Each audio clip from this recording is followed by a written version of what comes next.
Welcome back to Project Prelude. You join me at Honda Specialist UK, where I'm about to chat to owner Lewis about something very special. Now, you guys wanted us to get really serious and do some K20 swapping in the Prelude, but before we have a look at the engine, let's have a look at our Lude, aka Toto. You're never going to really modify this engine. The amount of conversion parts and that are out there that we can make happen. The K is very simple when it comes to doing a conversion. You're going to have a slight little issue with height around here, but the inlet manifold will be around this area due to the engine being on this side and the gearbox being on that side. So if we have to modify, we can modify. When you opened up the bonnet, what were your initial thoughts that made you think, yes, we can make this work? Space. Opening the bonnet for me is like, this is lovely. You know, we'll probably end up looping the power steering so you don't need it, which will free up a lot more room. And all these, you know, the pipes, stuff like this can all disappear. The fuel filter we're going to move. I'll make my new fuel lines, inline filter and fuel pressure regulator we can mount out the way. And obviously ABS is going to go, new braided lines all the way through, custom radiator. We'll have to change a fuel pump to probably a Walbro 255 fuel pump. The exhaust manifold is going to be at the back on the K-Series. So it's going to come down and go under. We may have to slightly modify the subframe. So for me it is, yeah, smile on my face. As soon as the engine's removed and I can mount the K-Series in, it's like a puzzle, it's like a jigsaw. Piece it all together. And then I'll be like, right, we've done this, we've done this, we've done this, and you'll be like, that's quick. So it's just literally mounting the K-Series in for me is my biggest part on this. You think that it's doable? Yep. You're happy? Correct. What do you think of the general condition of Toto? Obviously the paintwork's going to be sorted out. Yeah, you guys wanted red, we're going to be doing red for you. So Honda colour, hopefully Milano red. And what do you think of the wheels? I think they're one of my favourite features. 14 inches! I'm afraid they're going to have to go. Yeah, but you know, we need brakes, right? Yeah, you need to stop, yeah. So we're going to go for maybe like a 16 inch to raise it up so the engine isn't too far on the floor, because obviously you do have quite a little issue with sump clearance on a K-Series conversion. In my eyes, it's in good condition. Stick your head in there and have a sniff. Yeah. You've got a nice area for the shifter as well. Yes. So we can run a really, really nice billet shifter, run the cables through the car, and obviously I'll probably end up taking the dash out. So we can do all the wiring behind the dash so it's a lot neater as opposed to having it exposed, which you don't really want. Just the back end of it is naughty, isn't it? Oh yeah. There's something about a Prelude. Spicy, right? Spicy. Yeah, you like the word spicy. I do like the word spicy, yeah. She's good. Once she's got a bit of paint on it, you know, get that and then ready for the transplant. And then you reckon this will be faster than Phil? Oh, yeah, I'm confident, yeah. Just because if it is, it's going to really wind you up, isn't it? A little bit. A front wheel drive Honda, faster than my Phil. Now that you've had a very brief look at the car, yeah, and you think everything's going to work, how about we scoot on over to the engine and have a little looky-see, shall we? Let's do it. Follow me. The eagle-eyed among you will notice that this engine is a K24 and not a K20 that's destined for Toto. So here's a brief look at the differences between the two. So K24 is basically a 2.4 bottom end from an Accord with a EP3 Civic Type R head. So you get basically more torque and more horsepower as opposed to just running a K20 A2 engine on its own.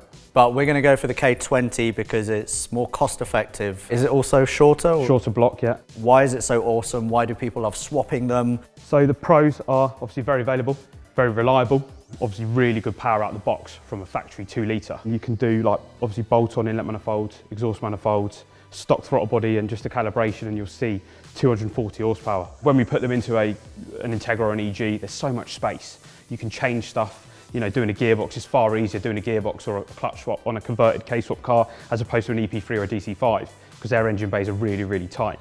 Negatives about them, idler pulley. These are really, really common to go. Another thing is obviously the alternators, if you're putting these into like a CRX or a really tight engine bay, they hit. So now you can get a relocation kit where you mount down the bottom.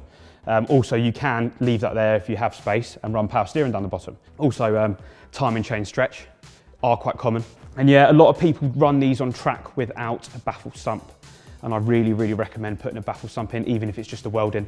And you do a lot of K-swaps, don't you? What have you swapped this type of engine into? I'm obviously currently doing a CRX 1989 16 valve. Mainly Integras, EGs, EKs are very popular, but the older stuff seems to be more interesting right now.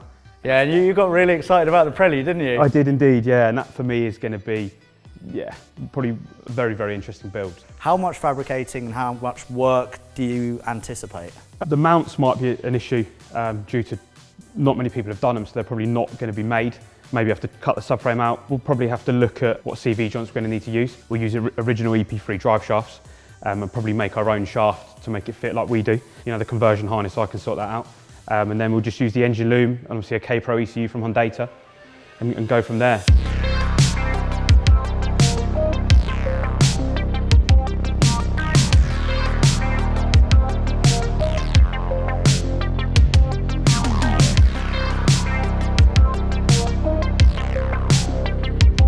So I know you've not done a K20 in a Prelude, but you've probably seen the light, you know what's going to happen. What does the process look like in your head? Obviously, to start with, we drop the car off and I'll remove the engine out of it and look at the engine bay. And obviously I did mention to you about wire tucking it, so we'll probably do a really nice wire tuck, paint the engine bay, put the battery somewhere else, give it a bit of a tidy up, remove the ABS because it doesn't work, as you said. No, that's buggered. So that'll be gone, and we'll do all braided lines just to make it really, really neat. And then, yeah, looking at obviously fuel setup. We'll probably move the fuel filter out the way because it's the back of the engine. I don't like the fuel filter at the back near the exhaust manifold. I'd rather move it and run an inline fuel filter so it's safer and easier for you to change if you want to change it. The mounts might be the hardest thing that we're going to have to get. If not, they'll have to be fabricated, but people are putting K-Series and Fiesta STs now, so we can do this. And obviously the wiring is going to be interesting. Obviously you want the original Speedo to work, so we'll make the conversion loom work with everything inside the car. So you'll have your temperature, your engine management light, you know, all your gauges and that work, your speedo, your rev counter, and it'll all be really, really simple, so there's no complication in it.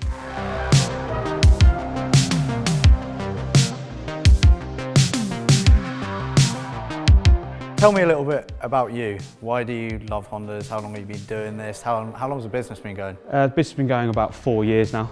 I had my first Civic when I was 15 years old. And I learned, stolen? No. I learned to drive in my mum's pub car park. I've had over probably 100 Hondas in my time of driving, yeah, which is about 10 years now. So they're just fantastic. Just can't stop it. It's the passion for me. It's the massive passion. So amazing. I know you're coming into the dark side now, so away from the BMWs. Let's get the ball rolling then, shall we? This project is actually going to be a lot more involved than I thought.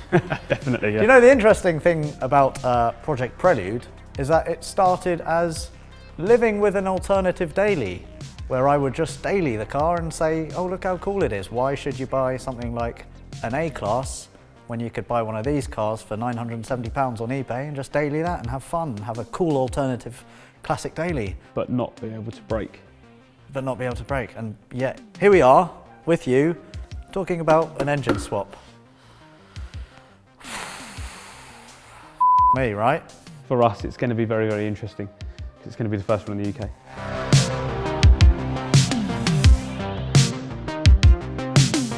And on that note, the only thing left to say is I hope you enjoyed this very eye-opening episode. It certainly was for me. If you'd like to watch more from the series, click this link to subscribe to Car Throttle.